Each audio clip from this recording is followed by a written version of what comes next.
Okay. Thank you. Thank you, Carol. So if for those of you joining the recording, we just started recording, so apologies that we didn't get everyone's intro, but this will be posted and you can go look up all of these people on our website. I'm sure they're involved somehow on the mentorship listing, but we're going to keep this in. I didn't want to keep showing that because hopefully we can see the people talking and that would be easier. We have three main topics that we were going to talk about today, and I would like each one of you to feel free to either raise your hand or open your mic to answer. And then we would love to open it for questions for the greater audience. And the first list we had on here were having your own firm. What are, because so many of us are women and might be married or might have children, what are the familial experiences that you would like to share that are effective, what were effective when you started your own firm or as you went through? I'm going to pick Stacey because I know your daughter. Yeah. I started my company when my children were 18 months and 3 years old, 3.5 years old. And the main reason I started my company is I had been on the owner side. I worked for a large corporation in their construction and design division, and they had massive layoffs. And it was incredibly disruptive to my family. And I was lucky that the director of the department at the time was senior VP at the company. And I told him that I did not want to relocate to Texas, which is where they were going to move their corporate offices. And he was pleasant enough to let me be a consultant to their company. So that's how I started the company. And, you know, I knew that I never wanted to be in corporate architects or beholden to anybody else, you know, especially with small children. And I was able to grow my company at the same measure that as my kids grew. So the older my kids got, the larger my company got, which worked out well. And then after they were after college, then my company started getting smaller again, because it really was all about devoting my time to my kids and having a fulfilling career and being able to contribute to society and use my brain. Oh my, well, that's amazing. I think I saw Kelly recently at an in-person event. We were like, hey, it's been a while. Barbara, I'm going to ask you next. What were your familial experiences with starting your own firm? Well, I started it before I had kids, actually, because I came out of grad school and I was at SciArc and I wanted to work at Frank Gehry's. I didn't get a job there, and I got a job at a firm that was kind of run by like Texas men mostly. It was like so not my thing. And then I got like a friend of mine asked me to design their home office, like a film writer, you know, so I did that. I started doing stuff on the side. And then I actually had this really great thing that my friend Norman Millar, who has since deceased sadly, but Norman, I had worked for him a bunch when I was in grad school and we were kind of buddies. And I got an opportunity for a job that I figured I would get that was like a friend of friends from college. And I said, do you want to go in on this together to see if we can get this job? And we got it. It was like a really nice house project in the Palisades. And so I did it. I started by doing a joint venture with him, and that was like right after grad school, like maybe 2 years after grad school. And so we got like some office space. We didn't become partners. I didn't really want a partner. He didn't really want a partner, but we kind of did that project together. We did like maybe 2 other projects together, and I was doing a lot of smaller scale, you know, kitchens and home offices and like designing furniture and stuff like that. And he was doing his own thing, and we both taught a little bit too. So we kind of had a collective in a way of 2, and that one for several years until I got my license, and I got like a couple of bigger projects on my own, and I kind of moved out and started my own thing. But the kid part, I guess that was maybe like 7, 8 years later that I started having kids, and thank gosh I had my own firm because I gotta do what I had to do. But I do remember a lot of like breastfeeding at my desk while I was drafting and stuff like that. Like, or no, pumping. I was always pumping at my office because my office was like me and like 2 other people. I was like, excuse me, you know, pump. But you know, so that was the boss. What are they gonna do? So yeah, it was interesting, and I actually got a ton of work from having kids. You know, like nursery school is a very good hunting ground for residential remodels, if that's something that you're interested in. I mean, I wasn't even thinking about it that way, but that was probably what sparked my career.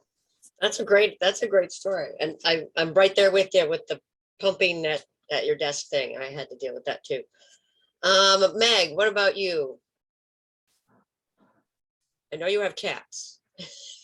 No, don't even have that. Oh, I thought you had cats. That's Sarah. Sorry. I did have cat. I had one cat. Now I have dog. So I didn't start my own office until after my divorce, and it had absolutely nothing to do with getting divorced. But it just happens that I was single and unattached when I started my own business in 2013. And I neglected to say that I don't have any employees and I work out of my house. Since I opened my own practice, I have had a long-term relationship that sort of came in the middle of, it wasn't that long ago. And, he had his own business as well and worked from home also. And we moved in together and the business and everything didn't really have much of an effect on our relationship. That relationship has since ended, and now I'm back to being single and have a dog. She does not like me working all the time. I can't. It was just up here like, Mom, hey lady, it's 7 o'clock. Why are you on that thing that you stare at all day? Oh yeah, right. So That's supposed to be on that note. but what I did want to add is, in terms of family, what I do think was really helpful for me is that my dad had his own business growing up. And he did not work from home, but did sort of, because our house was above his office and he worked below us. So he had employees and everything, and they all were below and we lived above on the second story. And so I experienced, my whole life growing up, I lived with someone who worked from home and had their own business. And I do think that did affect me a lot and kind of inspired me to get where I am today. That's great. I didn't know that. Thank you. Sona, I wanted to go to you, and I wanted to really thank you, and because I know you are in Armenia and it is 7 a.m., 6 a.m. there, 6 a.m., 6:15. So thank you for being with us to share your experience as well. And it's about familial experiences with having your own firm. Yes, thank you. Thanks, Kyrsten. Mine is kind of short. I started when I was about 32, I think, and I was single, no children, so I didn't really have any family responsibilities. I was, however, studying for my license exams, and it was a challenge to do both. It just seemed like both were full-time jobs. So I can't imagine what it's like to have a family, being responsible for other people, and then also starting your own business, because in a way it is a child that you're trying to grow. So that was kind of a challenge. But I think what was a little bit interesting is this is pre-COVID, and it was me with my laptop, and I would go visit family, and it was kind of working from home back then as well. And it was interesting because there was you have to somewhat separate. This is why they say, make sure that, when you start out, you're not working from your bedroom. Your bed is far away. You have a specific space designated for your office. So it was a lot of learning experience, how I can actually have, even though I'm in charge of my own time, how I can have my own space for work versus life, because even working from offices, we have a hard time separating both. When you start on your own, you have to be very disciplined to manage your time and make sure that work is work and everything else is not. So yeah, that was my experience.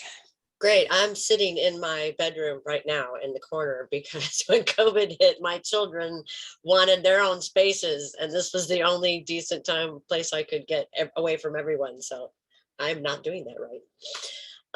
Thank you. So the second round of lightning questions we'd like to have is regarding financial and tax concerns. And I know one of my friends, Amy's on this call. She was going to start her own business and thought about how do I go through this process? What do I have to have for liability? Any things like that, any surprises or pitfalls that you experienced? And Stacey, if it's okay, we start with you again.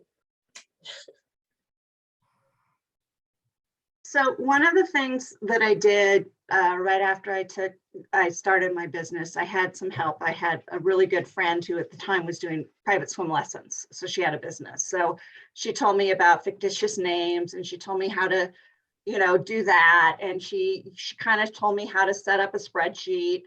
And then she also said, and I took several classes at the time, Small Business Administration, SBA, was giving classes. And I don't know if they still are doing that or whatever, but I'm sure there's something similar to that. And they were all free and they were incredibly helpful to learn about the tax implications and what your liability is as far as running a business, not professional liability insurance. And when I first started, I didn't have liability insurance for the first 6 months, but I soon got, through mutual friends, I got a broker, and that was one of the first things I did as well after that. So I would encourage, and then the third thing is get a good accountant.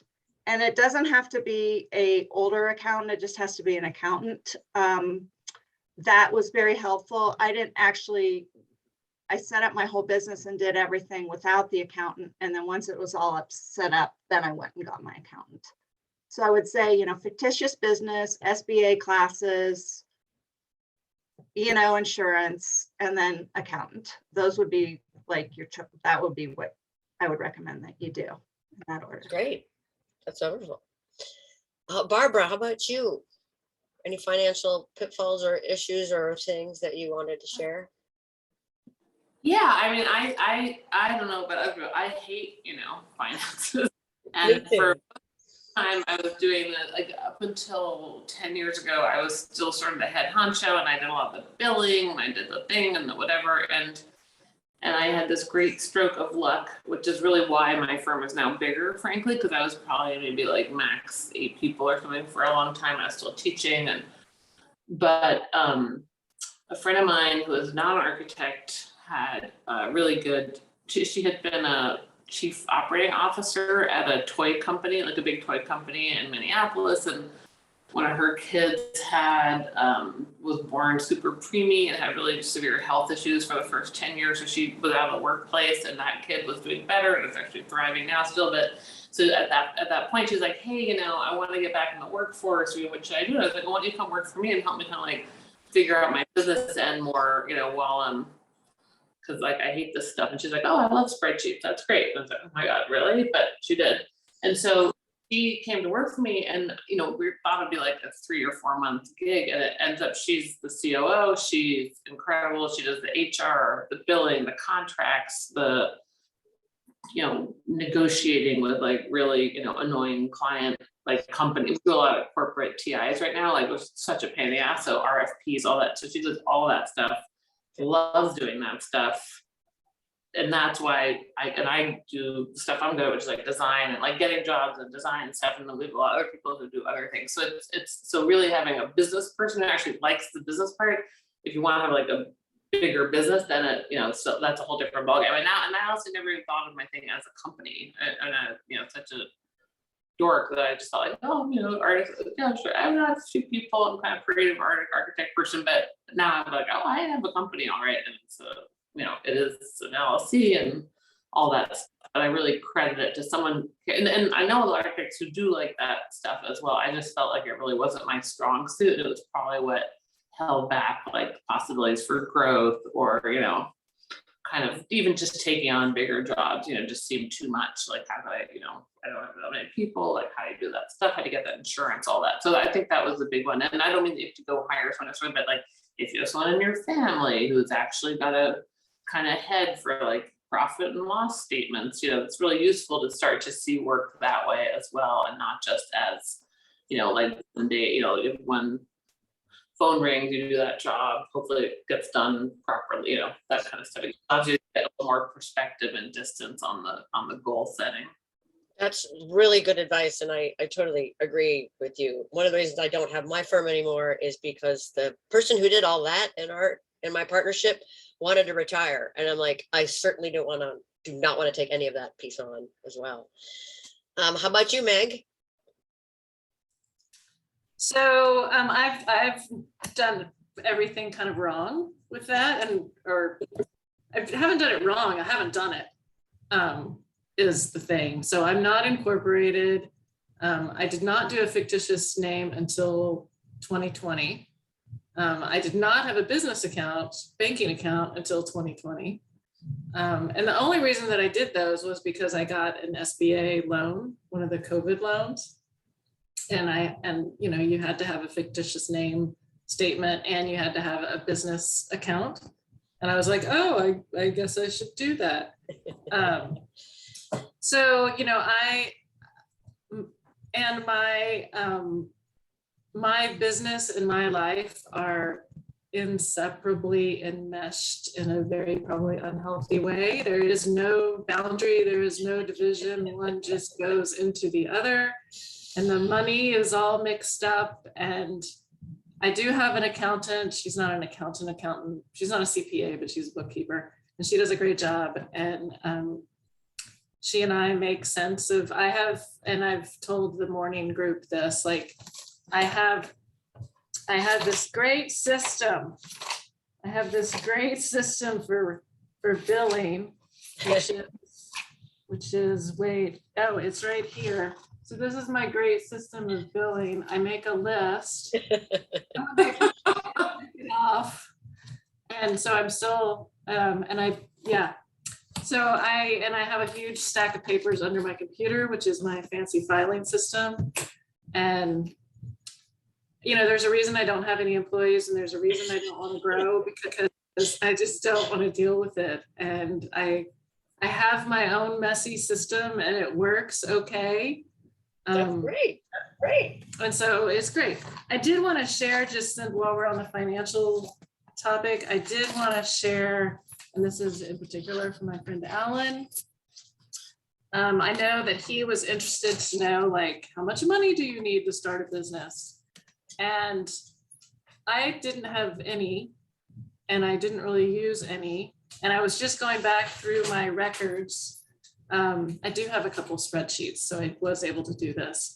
And when I started my business in 2013, by the end of that year, I had 13 projects, and I had grossed $32,000. So that's how much I made in 2013. In 2021, to contrast, I had 50 projects and made that much more money, which was $114,000. So I did a whole lot better. And this year is even better. But it took sticking to it. And when I started my business, I might have had maybe 40,000 in savings that I could use, but also had to pay my rent and all that sort of stuff with that. There's ways to do things cheap, and right. I could share those at a later time. Well, thank you. I could speak really quickly. My firm was 4 women partners, and all of us relocated to LA and put $25,000 into the kitty. And then we started the company with, got the office, got the everything ready, got the computers and stuff. And so we started with 100,000, and we just figured that was a good base to start with. And then we got our first client a few months after that. So that was lucky. Sona, how about you? Yeah, I wanted to give a quick plug for the morning coffee event, because I learned a lot from that as well. It's a recurring meeting every month, and you can join if you're thinking of starting your own office or you already have an established office. And we basically change topics every month and we talk about these kinds of things. And so one of the things that we talked about is growing. And that's when I kind of like realized it was almost like a brainstorming session for me that I don't want to grow right now. I kind of always have like this like 5-year plan. And at that moment, I kind of didn't know what I wanted to do, and just growth has always been embedded in our mind that that's what you should be doing. And when I went to this session, I realized that maybe I'm fine. Like Meg was talking about, I don't want extra responsibility. I want to focus to doing on things that I want to do. So that was kind of like the reason why I realized I don't want to grow. But when I started, I actually I didn't plan on starting to be on my own. I quit a job that I liked, but then at that time it was overworked. I was being overworked, and I couldn't take it anymore. I said I need to stop and take a break, and so I quit. And I only had savings for a few months. I had no plan on starting my own business, and then when I had a lot of time, I just met up with a bunch of friends and I was like, hey, I haven't seen you in a while. And that turned out to be a marketing method where people start sending me work that they didn't take because they were working for other firms. So I quickly realized that some months I would earn more money working on my own than working at an office, doing less work. And so I guess I didn't really have a financial plan or a lot of saved up money. And I kind of wish I went to SCIAC. I always praised my education for giving me a lot of design background, because I thought that if you work for an office, you learn things. But I kind of wish I took a business class at some point, because that would have been helpful for me to understand all these things that I obviously didn't know from just architecture education. But it's actually helpful to hear Barbara saying that she doesn't like money, because sometimes I meet successful people like her that say, oh, I love all aspects of my business. And I think, oh, maybe that's the secret.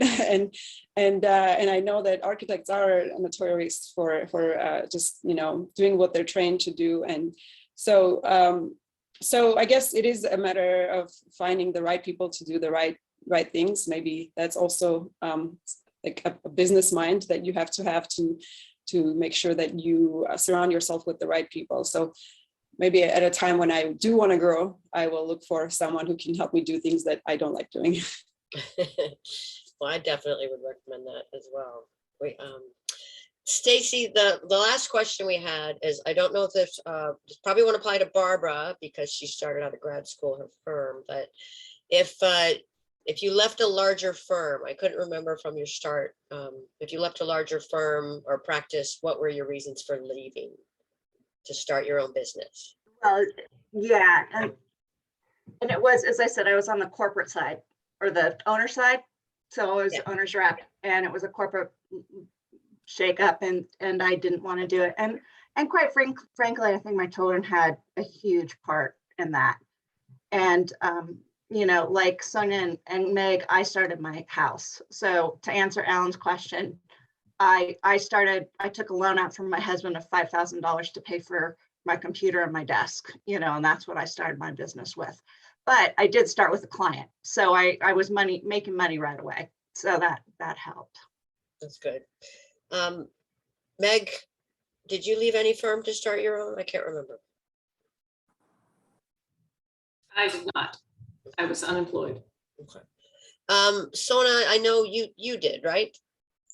Do I have that right? I did, yeah. I left because I was being overworked at the time, and I didn't know that burnout was a thing, and it turned out that it happened to me, and so that was my reason. But I think I also realized over the years that we're also, like, as architects, we're also very bad at time managing. And I think I decided to be my own person and not go back to working for a firm, because I think I manage my time better than other people do. So I think that's the reason I left, because I was being overworked, but I stayed to be my own business because of time management and my own time management. Oh, that's very good. I started my business back in 1999 because I had worked for a very large corporation in the marketing art and graphics department. And then I went into a bunch of internet startups from that, but they were all run by white men, older white men, and I got extremely sick of that. So my business was started with 4 women because I was sick of working for different corporations all run by white men. So we can open it up to questions if anyone has a pivotal moment during their tenure of their having their own business that they would like to share and speak about, and maybe it was a great success, or maybe it was a great lesson learned that you would like to share. And since we're going in order, and this is how I work, Stacey, I'm going to pick on you first.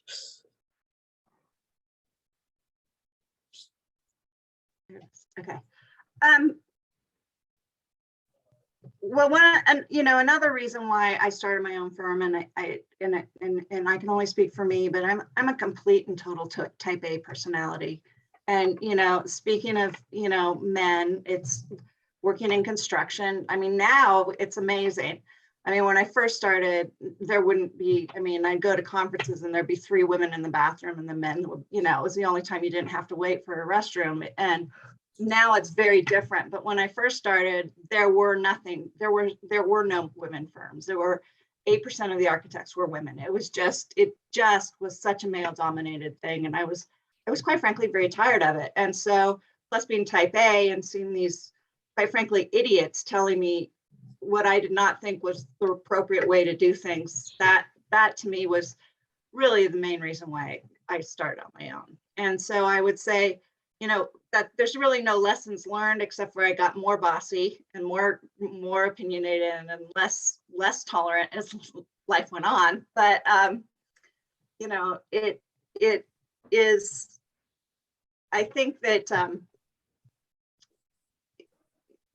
there are some hard times. I mean, the good times are great, and I'm sure Barbara can talk about this as well. I mean, I've been through five recessions. So 2008, a lot of people think that was the Great Recession. Well, no, I've been through 5 recessions, because construction's always the first one fall and the last one to get back.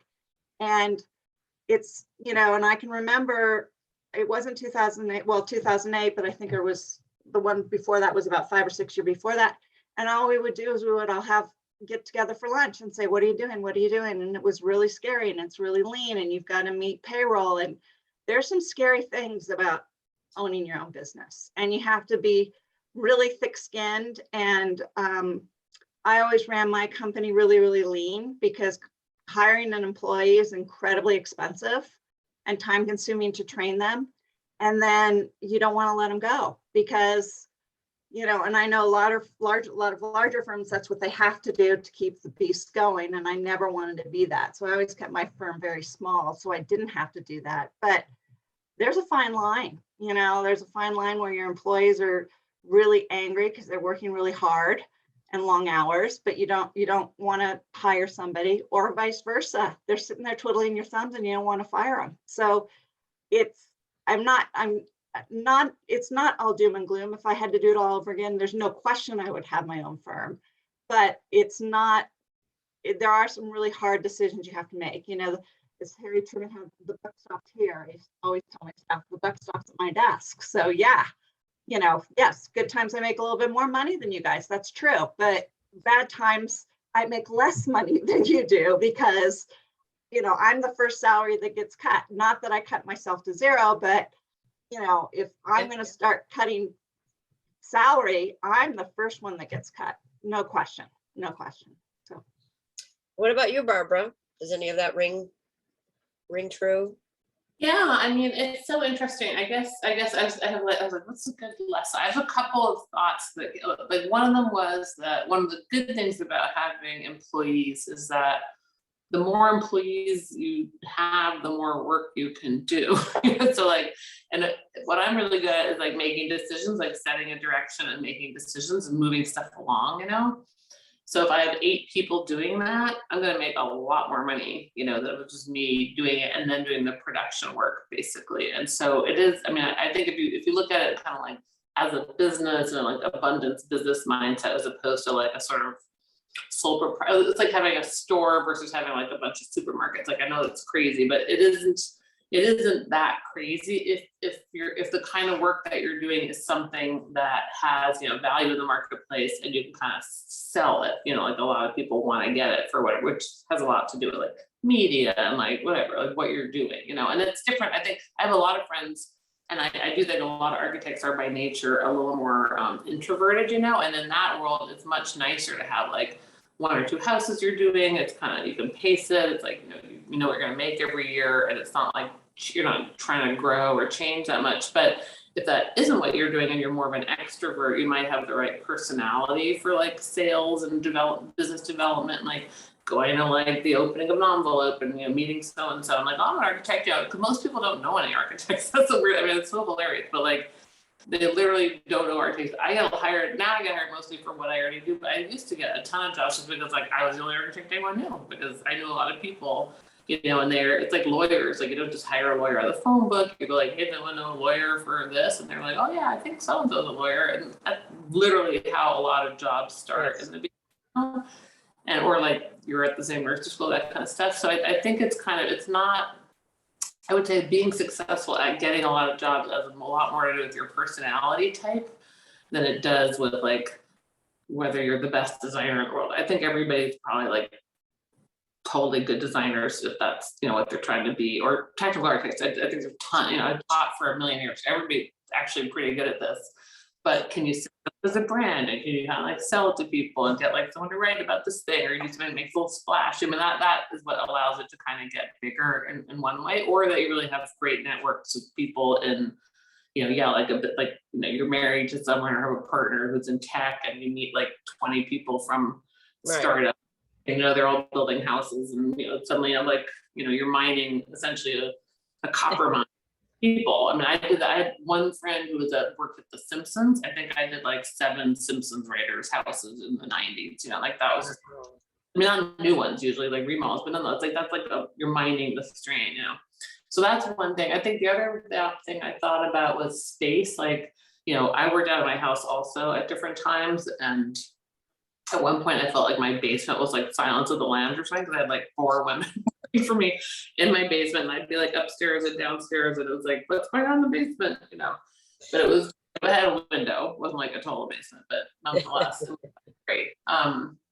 But later I bought a building that was like not a very big building. I bought it with a friend of mine who's a lawyer. She had like a 1 person and an assistant law practice. I was like 6 people, and we kind of fit in this little building.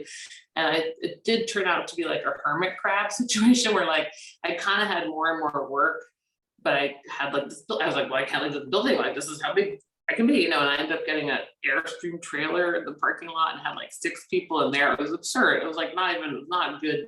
I mean, it was fun, but it wasn't like conditions. And Carrie, my friend who's the COO, she's like, this is ridiculous. Like you could do more work if you had more space to put more people. And I was like, that's kind of true. So then we moved, and then, which was crazy to me, but then it made total sense. It was actually like, you know, the cost of rent was nothing compared to what, you know, a few more people working on projects could bring in. And then we moved again, like after 1.5 years, just because we had reached that capacity. And now we're in a place that's way bigger, so we can move it. But one of my other businessy friends said, don't buy your building really, unless you're just doing it purely as real estate, because you don't, you know, like you might decide to be a 1-person office, and you might be like, you don't want to be stuck with like that. So I have a 20-year lease on my office, which is great, but it's, you know, if I needed to, I could sublet it. I actually designed it where it's in 3 parts. If like, you know, the world tanks, I can go into like 1/3 of it and rent the other ones out. But it's not a pressure, you know, it's not too small. So that's two weird business ideas. Yeah, don't buy a building. I like that. Didn't think of buy real estate in LA by all means. Yeah, right. But buy residential. Well, Meg, what about you? Any big lessons learned you want to share for anyone who might have a small business? Yeah, you know, I 2 things that sort of popped into my brain was one, you know, when I started my business, I started it, I won't say I started it by accident, but I started it not really on purpose. It just sort of happened. And and then, all of a sudden, I was unemployed and I was looking for work, and I was just taking on jobs just to make some money and supplement my unemployment check. And then all of a sudden I had, 6 or 7 projects, and I was like, I think I could just do this. Like, I think I could just make this my life. And so here I am, 9 years later, doing it and being really successful at it. During that time, I have struggled with sort of my professional identity and finding my niche. And when I started, I just took any job, and it really didn't matter. I just took anything. And in some ways I still sort of do that. I'm a little bit more discerning now, but I have found a niche. And I don't do landscape architecture for the estates. I do not do high-end residential landscape architecture. I do what I call normal. I do normal end. And for people. I mean, they're upper, they're enough that they can hire a landscape architect, but they're average houses, they're normal people that want nice design. They want something that looks good. They want to improve their quality of life, and they don't, they can't afford a big firm. And so they come to me, and it took me a long time to just be okay with that I wasn't doing the big stuff. I wasn't aiming to do commercial. I wasn't aiming to do public work. That I was just doing like small residential. And could I be happy with that? And I'm really happy with that. And what's great about that is sort of segues into the other thought, is that those people all know each other. So neighbors know neighbors, parents know parents, church members know church members, school groups know school groups, allied professionals know allied professionals if they're in a lovely organization like AWA+D. And so networking has been really key, but it's that kind of networking that again, you don't really do on purpose. It just comes from knowing people and from being active. So teaching and being president of AWA+D and coming to these kinds of events and just talking to people. I don't do any advertising. All of my business comes word of mouth, and I've gotten to a point now where I can kind of track it, and I can sort of see the telephone game that's going on, like who referred me to who and who knows who, and oh, they got my name because they go to school with that parent, and you can draw the web of connections. And I feel very fortunate. Yeah, it's been great. It's been a really, really fun journey. I do think finding your niche and what you like to do, want to do, enjoy doing, and figuring out how to be really good at it was essential in our business as well. Yeah. Sona, any thoughts from you? Lessons learned? Any giant thoughts that would affect somebody thinking about doing this, getting on your own firm? Yeah, I think I'll also talk about work and how to get work, because I think that's one of the most asked questions when I tell people I have my own office is how do I get work? And I think it's kind of interesting because I thought that it's kind of this effort that you have to put, which you still do, you have to put effort, but sometimes work comes from places that I would never expect. For example, my own friends who are architects, right? When I first quit, they were the ones who kind of helped me stay how I am, having my own office, sending me work. And I always thought that, other architects are not going to send me work. It's non-architects who would send me work, but surprisingly, that's been the case. And I think it was also in the beginning, it was also kind of difficult because there weren't a lot of people who were like me who started their own offices, and I had to kind of create community because it's not just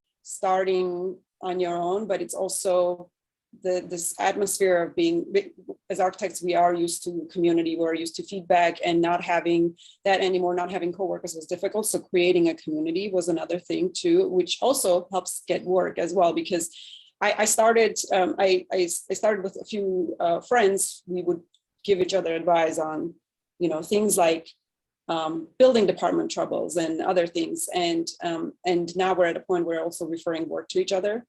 And then I also found AWA+D was very helpful as well. Not just, I have had a few referrals from people at AWA+D, but also having a community, having a place to ask for advice or refer other people, because it is a not just architects organization, but designers and landscape architects like Meg.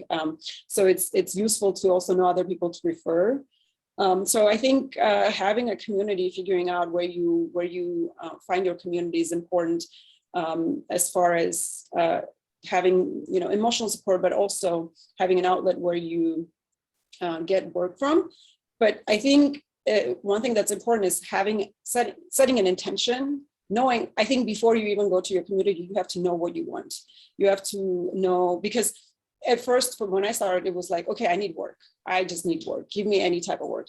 Then slowly it turned into like, I need a specific type of work. And so having this intention of saying, I want this type of a residential, I want this type of a commercial, I want, like you're saying, a niche, having an intention and then voicing that intention. So before you even talk to others, you have to talk to yourself and figure out what that is, and then voice that intention. And that somehow, like in this magical universe, brings you back things that you want, if you know what you want. In a way, it sounds a little bit spiritual, but I think in general, I would say if any of you here are thinking of starting your own office, I think this is a good time, because there's a lot of work. There's a lot of work, especially in the residential world. There's a lot of work. It wasn't the case, a few years ago, but right now there's a lot, and having, going to places like the morning coffee, this is a place you voice your intention, and then all of a sudden someone who doesn't want a project will refer you, and that's your first project. Okay, well, I appreciate that. I wanted to open it to questions, but we do have one question in the chat from Alice, and she said, whoever would like to answer this. I think Meg already answered. Her home life, her personal life, her business life is completely enmeshed, but she wanted to know do you feel like you have an ideal version of work-life balance, having your own firm? Anyone who would like to answer that? Even though I said that they were like this, I have to say, I feel like I have a pretty amazing life-work balance, in that I work all the time and I live all the time. So like, I'm an avid cyclist and I'm an avid swimmer, and, I go swimming at 2 o'clock in the afternoon. I can't do that on a regular job. I rode my bike this morning for an hour and rode 15 miles, and I don't get to do that at a regular job. And so I plan my meetings around that. So like, I don't schedule any meetings before 10:30, because I might go cycling. I don't plan any meetings between 12 and 2, because I'm probably going to go swimming. I don't plan any meetings on Saturday and Sunday if I can help it, because I'm doing stuff. Okay. And so work kind of fits in, between the walking the dog and swimming and going to the grocery store and chatting with friends who live in New York and whatever. And then I fit in the work. And, sometimes I'm working until 10 o'clock at night, but it's my time. I get to decide when I want to work and when I don't want to work. And for that reason, even though I choose to spend a lot of my time working because I really enjoy what I do, I feel like it's balanced because I'm doing what I want to do all the time. That's great. We have 8 minutes left, so I'm fine with anyone else wanting to answer that question as well. And if anyone else has a question, feel free to open your mic or put them in the chat. So I'll just add to that, as somebody who had kids. So it was nice having my own business because I never missed a kids event. And that was incredibly important to me. So you can't, I prided myself on having family values at my company, and that was incredibly important to me. And so I allowed all my employees the same benefit. I would say, sure, take 3 hours to go see your son's soccer game. You just have to make up that 3 hours someplace else. And they were very appreciative of that. And I would say that was really nice. And when I first started, since my children were so small, I didn't work full time, and I didn't want to work full time. I only worked about 25 hours a week. And I still had them in daycare because, quite frankly, if you ever had 2 toddlers, you know what that's like. And so I would do my little work when they were in daycare. But I would say that was the biggest, that was a huge benefit, is to have a good work-life balance when you were on your own. Right. But you have to be disciplined. You can't take everything in the world. You can't take more work than you can handle. Another question popped up. What are your typical hourly rates for residential projects versus commercial projects, such as construction administration at an hourly rate?